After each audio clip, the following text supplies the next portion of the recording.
로이교회 새벽기도회 시작하겠습니다. 찬송가 292장 주 없이 살 수 없네. 292장입니다.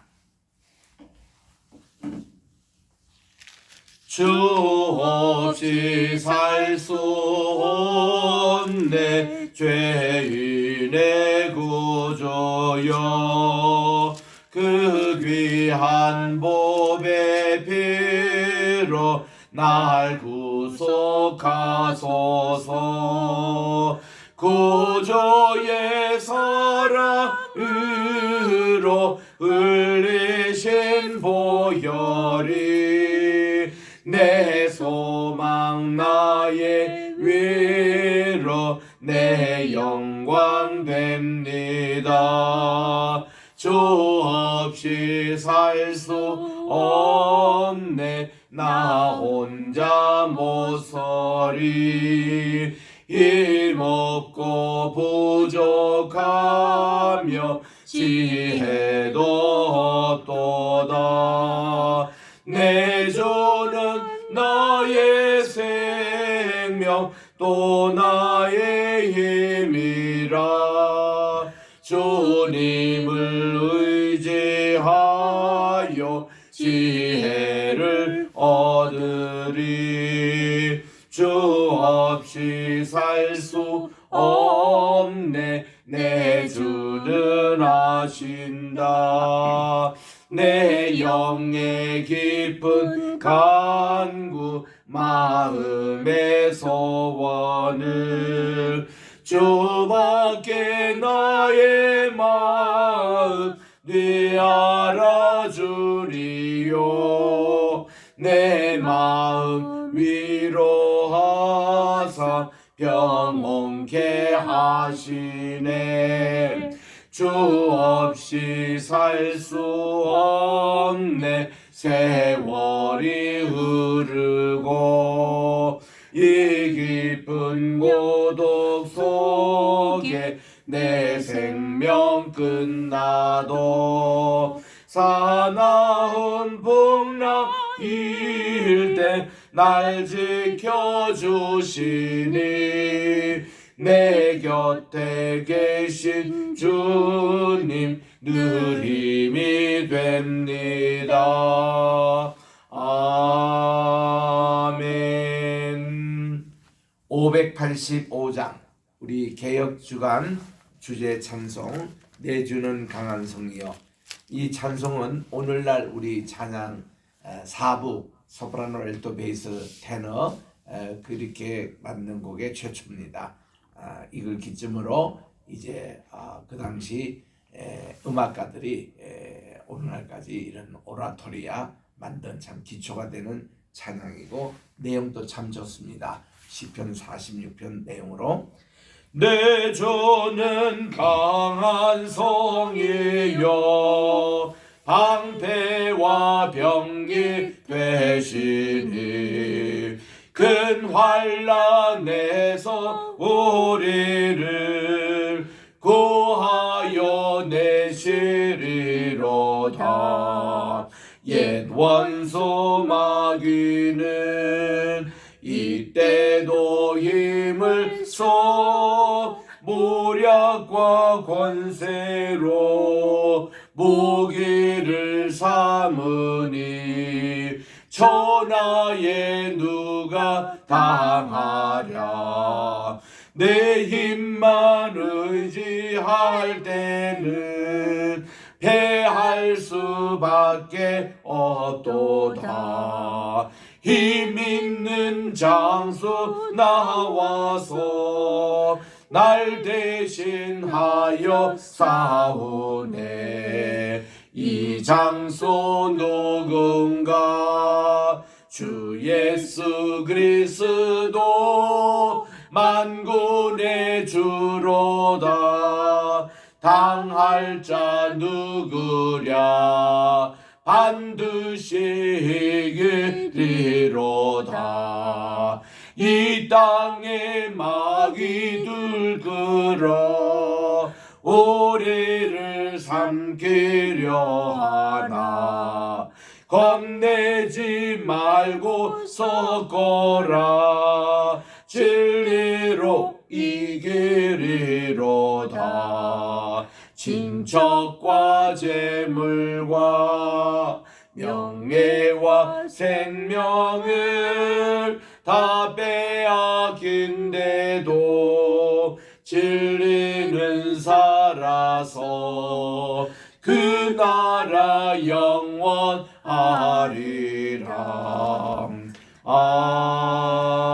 아멘. 하나님의 은혜와 사랑을 진심으로 감사합니다.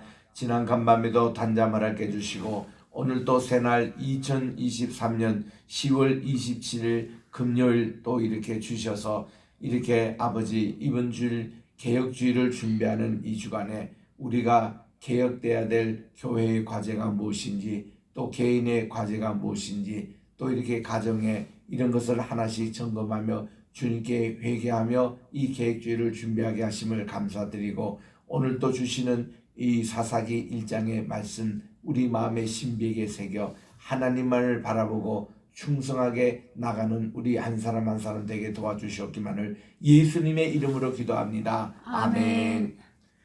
우리 오늘은 사사기 1장 11절부터 15절까지 합독하도록 하겠습니다. 360쪽입니다.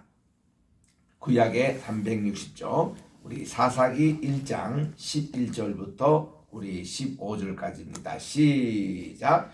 거기서 나아가서 드빌의 주민들을 쳤으니 드빌의 본 이름은 기랴세벨이라. 갈렙이 말하기를 기랴세벨을 쳐서 그것을 점령하는 자에게는 내 딸 악사를 아내로 주리라 하였더니 갈렙의 아우 그나스의 아들인 온니엘이 그것을 점령하였으므로 갈렙이 그의 딸 악사를 그에게 아내로 주었더라. 악사가 출고할 때에 그에게 청하여 자기 아버지에게 밭을 구하고자 하여 나귀에서 내림에 갈렙이 묻되 내가 무엇을 원하느냐 하니 이르되 내게 복을 주소서. 아버지께서 나를 남방으로 보내시니 샘물도 내게 주소서 하매 갈렙이 윗샘과 아랫샘을 그에게 주었더라. 아멘.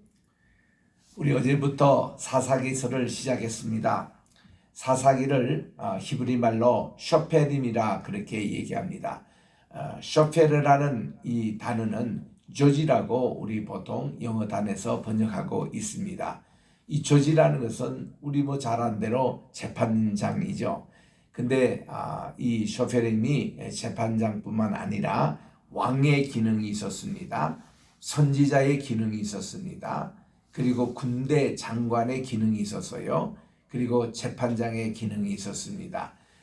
그리고 제사장 기능도 함께 한 경우가 많았습니다. 이 사사는 하나님께 예배까지 드렸던 이런 분들이 쇼페림이라 그렇게 얘기합니다. 사사라는 말이죠.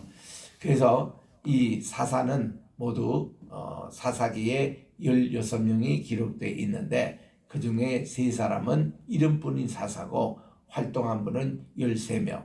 그 중에서도 한 6명 정도 집중적으로 이 사사기에서 다루고 있습니다. 우리가 모세의 후계자인 여호수아가 어떤 면에서는 사사의 전형적인 모습이었습니다. 여호수아는 그가 군대 장관이었죠. 그리고 그는 재판을 했던 재판장이었죠. 그리고 선지자 기능 말씀을 전했죠. 설교를 했죠. 그리고 제사장 기능 하나님께 예배를 그가 인도를 했죠.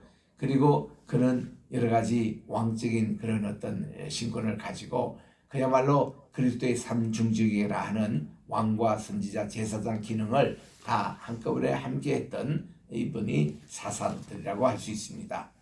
우리나라의 단군도 그랬습니다만은 그분들이 이제 정치와 종교를 이제 같이 통합했던 지도자라고 그 당시 우리나라에도 초기 지도자들은 다 이 왕과 제사장의 기능을 함께 했던 그런 것 같이 그 당시 사사시대가 그랬습니다.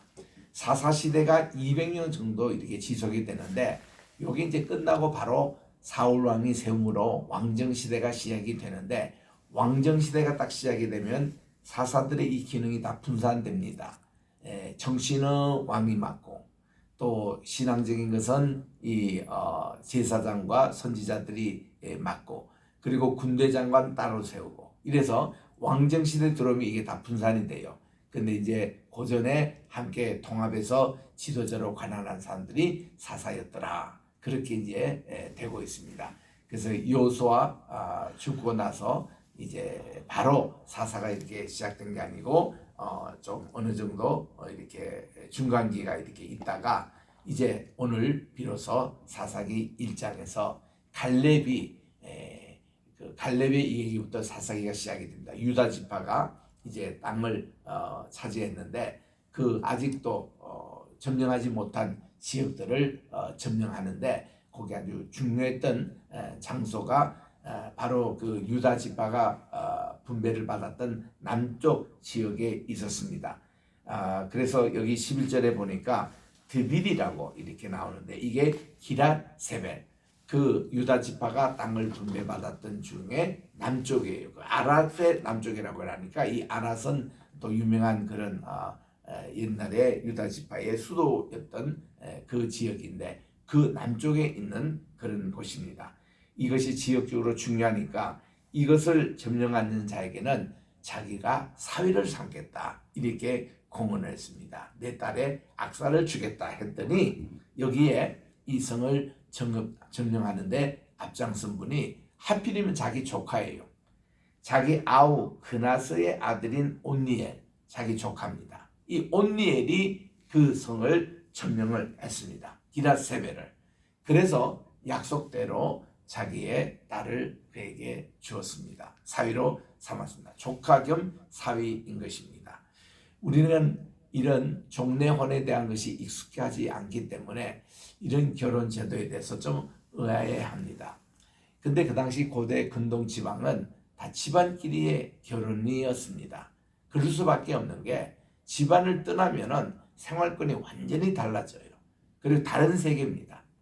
그래서 이게 가장 중요한 것이 땅 문제였습니다. 땅이 이 집안 종례혼이 있을 때는 이 땅이 어디 다른 지파나 다른 민족이나 이동이 안 되는데 만약에 이것이 다른 이제 족속으로 이제 결혼이 만약에 이루어지면은 이 땅 문제가 이게 심각합니다. 우리 땅이 저쪽 땅이 돼버려요. 그러니까 그렇기 때문에 다 그 당시는 종례혼을 할 때다. 여러분 야곱이 보십시오. 야곱이 결혼했던 레아가 누구고 라헬이 누굽니까? 자기 외삼촌이 라반이었습니다. 외삼촌이 따님이었어요. 우리로 말하면 뭔가 하면 외사촌입니다. 외사촌과 그 당시 종례혼 결혼을 했다는 것입니다. 아브라함도 자기의 그 부인 사라를 바로 왕 앞에서 내 누이라고 이렇게 소개를 했습니다.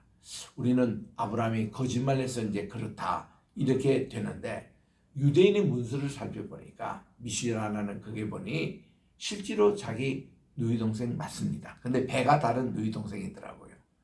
그런데도 결혼이 이루어집니다. 이게 그 당시 고대 근동의 그런 모습이었습니다. 이런 모습을 볼 때 이렇게 또 갈렙이 자기의 조카인 온니엘에게 악사 자기 딸을 주고 자기 사위로 삼은 것은 지극히 그 당시는 전혀 문제가 되지 않은 때였습니다. 우리 이왕 나왔으니 하나만 더 언급합시다. 모세 경우에 어떻습니까? 모세의 형님은 3살 위의 형님이 아론입니다. 또 그 위에 미리암이 있었습니다. 그래서 이 세 자녀를 낳았던 그들의 부모는 누굽니까? 아버지가 아므람이에요. 어머니는 요게벳입니다. 그런데 이 아므람과 요베크의 사이 자기 어머니예요. 그리고 아버지입니다. 이들이 누구 손인가 하면은 레위 지파 가운데서 둘째 아들인 고핫 자손의 그 가문입니다. 고핫 자손. 이 고핫 자손이 후대에 다 이 집에서 아론 대제사장 그룹이 다 나왔잖아요. 그리고 이 성막을 이동할 때도 가장 성막에 중요했던 지성소 또 이 성소에 있는 모든 기물들을 이 고핫 자손이 어깨에 메고 다 이렇게 앞에 행진을 섰습니다.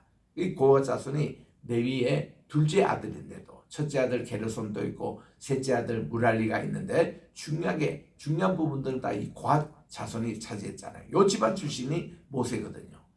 그런데 아므람 그의 아버지와 또 요괴벳 이 사이는 어떤 사이관이 고모 사이예요. 그러니까 이 아므람의 고모가 이 요괴벳입니다. 그 같은 집안에서 결혼을 하다 보니까 이런 일이 생기는 거예요. 그래서 그게 우선이 모세였습니다. 이런 것이 다 종례혼의 문화 속에서 그 당시 있었던 일들인데, 좌우지간 지금 여기 갈렙이 그의 이제 사위를 이렇게 자기 이 사위가 자기 조카였다는 거 이런데, 자 이때에 결혼을 이제 시키고 나서 악사가 시집 갈 때에 아버지에게 특별히 간절하게 청합니다. 내가 무엇을 원하느냐 그랬더니 이 악사 자기 딸이 시집간 딸입니다. 아버지 제게 복을 주십시오. 요 복을 주시는데 물질적인 요 복이 이게 따르는 겁니다. 아버지께서 나를 남방으로 보내시는데 이왕이면 샘물도 제게 주십시오. 그래서 이 갈렙이 허락을 했습니다. 그래, 너가 기랏세벨에 있는 윗샘도 가지고 아랫샘도 가져라. 이렇게 해서 이것까지 주면 이게 이제 복이었습니다. 여러분 그 당시에는요 샘물 하나 가지는 게 큰 부자였습니다. 우리 어릴 때도 마찬가지였거든요. 우리도 수맥이 있어가지고 수맥을 통해서 우물이 되게 딱 발견되면은 그 돈이 많은 부자들이 말이죠 아예 그 우물을 사버립니다. 그래서 부잣집에 가면은 그 마당에 우물이 있어요. 이 우물은 사실 동네 사람들이 다 와서 같이 먹은 그게 우물이거든요. 그래서 우리가 예전에는 무슨 동, 요즘은 뭐 주민센터 얘기하는데 옛날에는 동사무였습니다. 모든 거 하나하나 동이었습니다. 이 동이라는 게 뭔가니 물숫자의 같을 동자예요. 같은 우물을 마시는 사람들이 한 동네가 되는 겁니다. 그래서 한 동의 개념이거든요. 그 동네는 우물이 하나 있을 때다.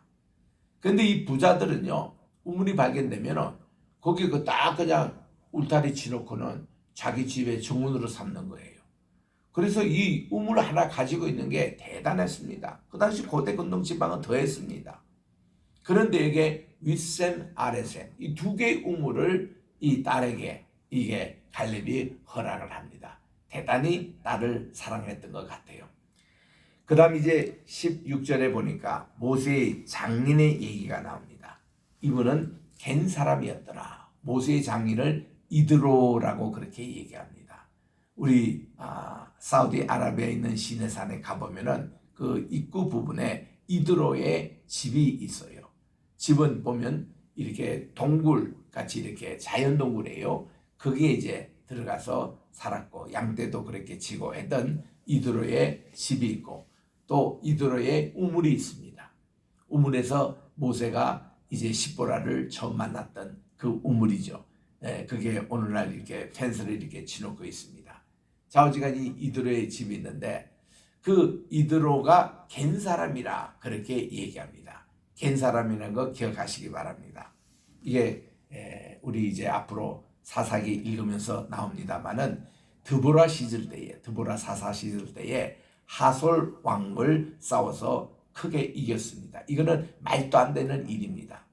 하솔이라는 것은 그 당시에 오늘날 말하면 미국과 같은 중국과 같은 큰 나라였습니다. 그런데 여기에 조그마한 나라 북이스라엘 또 이렇게 그 이스라엘이라는 드보라가 이렇게 관리했던 이 나라는 크기가 예를 들면 요즘으로 따지면은 미국하고 저 사모아에 있는 작은 섬 뭐 이 정도의 게임이 안 되는 그런 내용이었습니다. 근데 드보라 사사가 하솔 왕을 이겼거든요. 이건데 결정적인 역할을 하는 사람이 누군가니 여기에 하솔의 군대 장관이 시스라를 죽인 사람이 야엘이라는 사람이었습니다. 야엘, Jael, 야엘이라는 사람인데 이 사람이 겐 사람이었더라.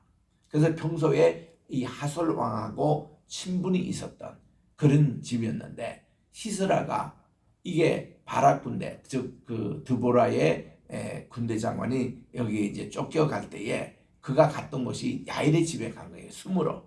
왜냐하면 평소에 자기 그 죽은 이 하솔 왕과 친분이 있었던 이 집안이기 때문에. 그런데 이 여인 집에 가니 아주 반갑게 맞아주고 또 그가 목이 마르다니까 엉킨 우유를 이렇게 마시는데 그 먹고는 그냥 잠을 잤는데 야일이 말이죠. 무슨 생각으로 자기 말뚝 가지고 그의 머리에 박아봐서 죽여버리고 말았거든요. 그 갠 사람이에요. 그러니까 이 갠 사람 하면은 이 당시 사람들은 굉장히 경건하고 하나님을 섬겼던 그런 집안 이제 사람들입니다. 이런 분이 이렇게 또 하나님의 도구로 또 쓰임을 받지요. 그래서 이런 갠 사람인데 나중에 이게 보면 예레미야 35장에 보면 레갑 작속의 족속의 얘기가 나옵니다.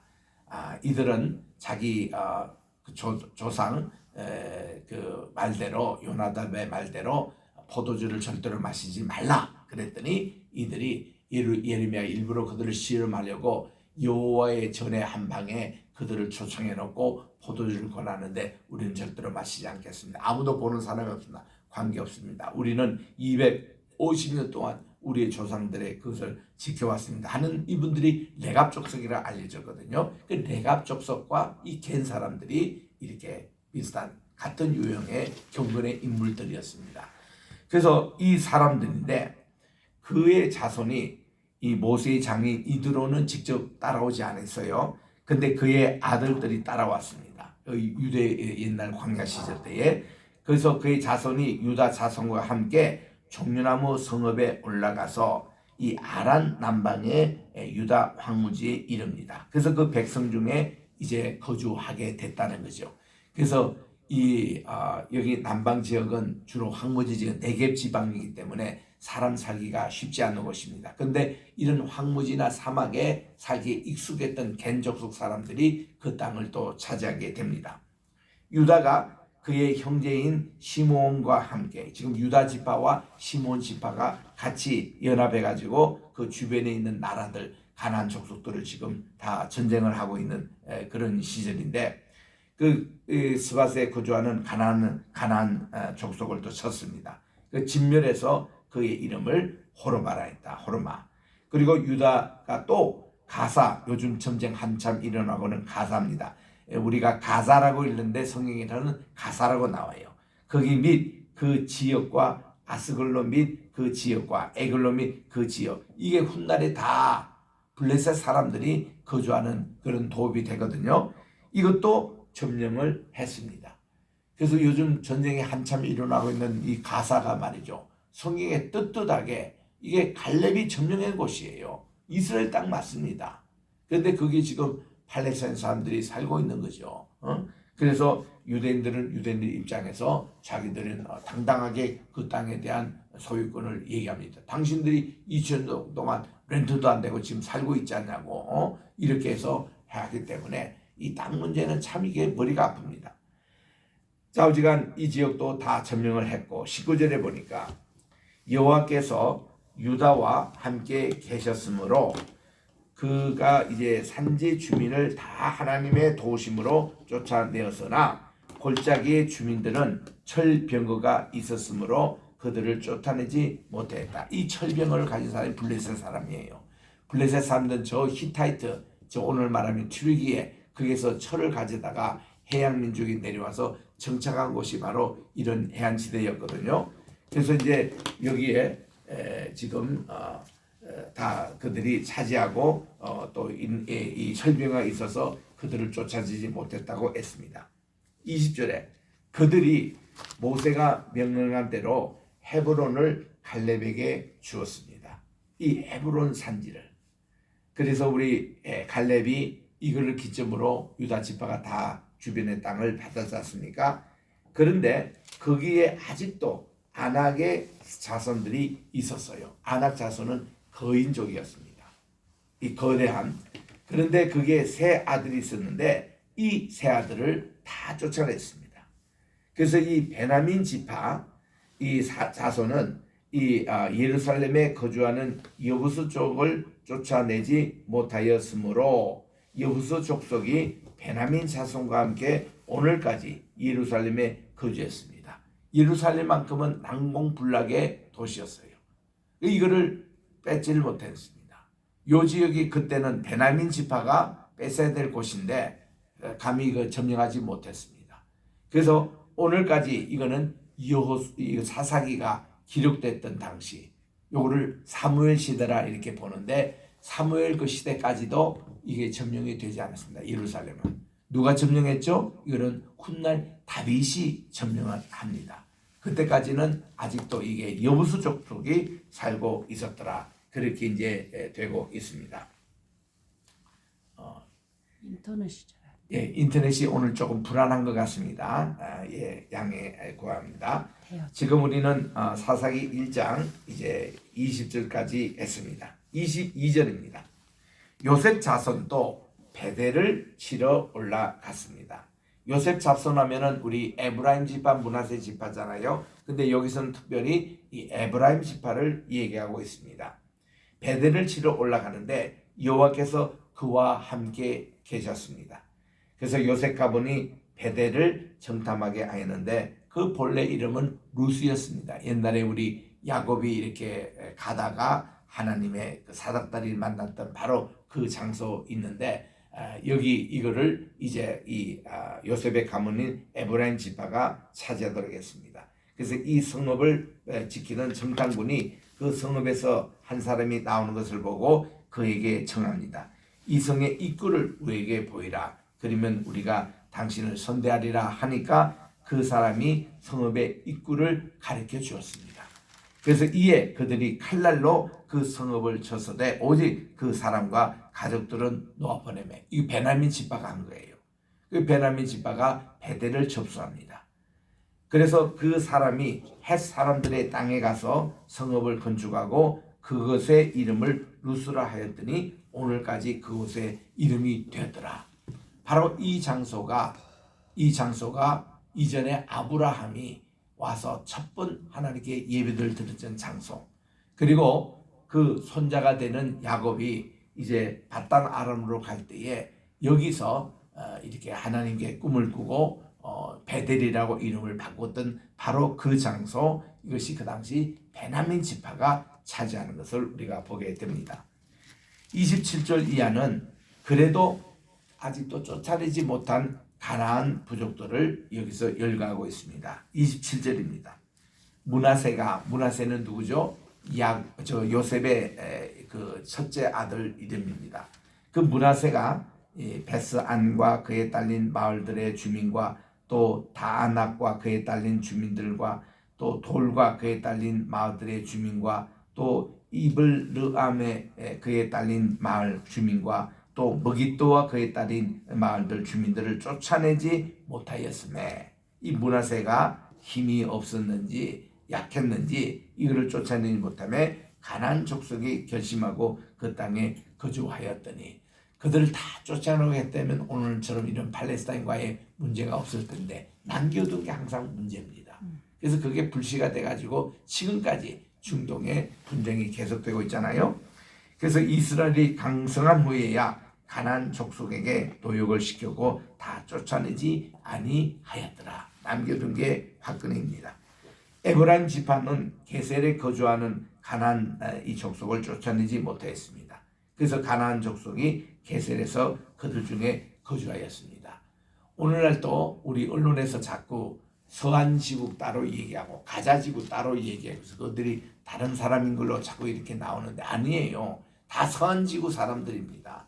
이 요르단강 서쪽에 있는 그 지역이 다 서한지구 사람인데 그 중에 이제 수도 기능을 했던 중요한 것이 오늘날 분쟁이 되고 있는 가자지구라고 그러죠. 그것도 옛날에 피에로의 수도가 있었고 이 땅은 옛날에 블레셋의 수도였습니다.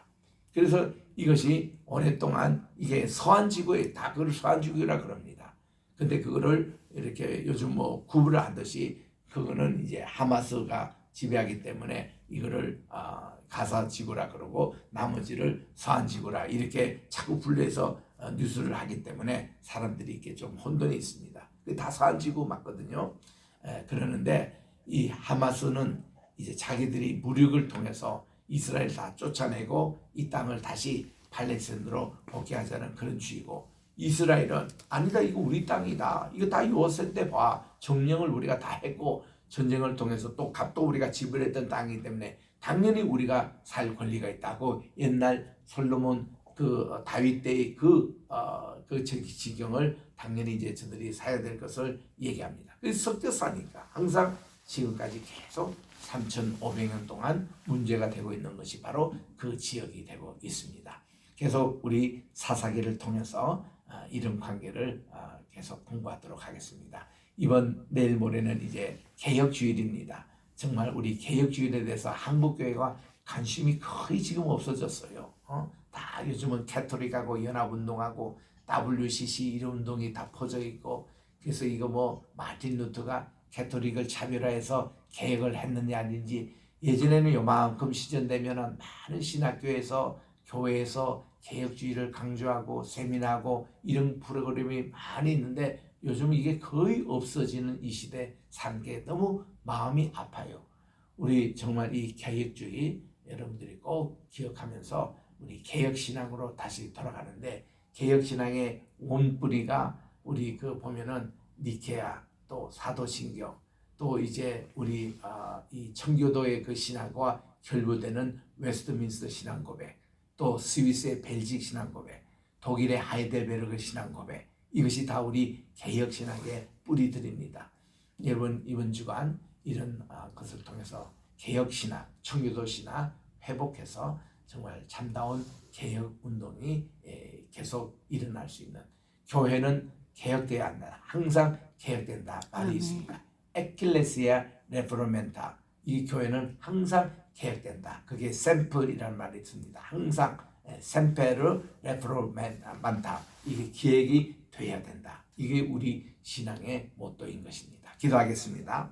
하나님 아버지 감사합니다. 오늘 또 이렇게 귀한 사사기 1장의 말씀을 통해서 이스라엘 백성들이 이렇게 여호수아 짱문이 죽고 나서도 이렇게 또한 훌륭한 갈렙의 지도력으로 이 유다 지파가 또 그동안 점령하지 못했던 부분들을 많이 이렇게 점령하고, 또 이제 최초의 사사인 온데일이 세움을 받고 또 이렇게 하나님께 훌륭한 일을 계속 이어나갑니다. 바로 갈렙의 조카였고 사위였습니다. 하나님, 이거를 시작해서 우리 사사들이 했던 활동을 계속 읽어나가사오니 하나님 은총 베풀어 주시고, 오늘도 정말 우리 개혁주의를 맞이해서 우리 구체적으로 하나님께 개혁하며 회개하며 바른 교회 방향을 설정하는 이런 귀한 주말이 되게 도와주셨기만을 예수님의 이름으로 기도합니다. 아멘. 하늘에 계신 우리 아버지여, 이름이 거룩히 여김을 받으시오며 나라의 임하옵시오며 뜻이 하늘에서 이룬 것 같이 땅에서도 이루어지이다. 오늘날 우리에게 일용할 양식을 주옵시고, 우리가 우리에게 죄 지은 자를 사하여 준 것 같이 우리 죄를 사하여 주옵시고, 우리를 시험에 들게 하지 마옵시며 다만 악에서 구하옵소서. 대개 나라와 권세와 영광이 아버지께 영원히 있사옵나이다. 아멘.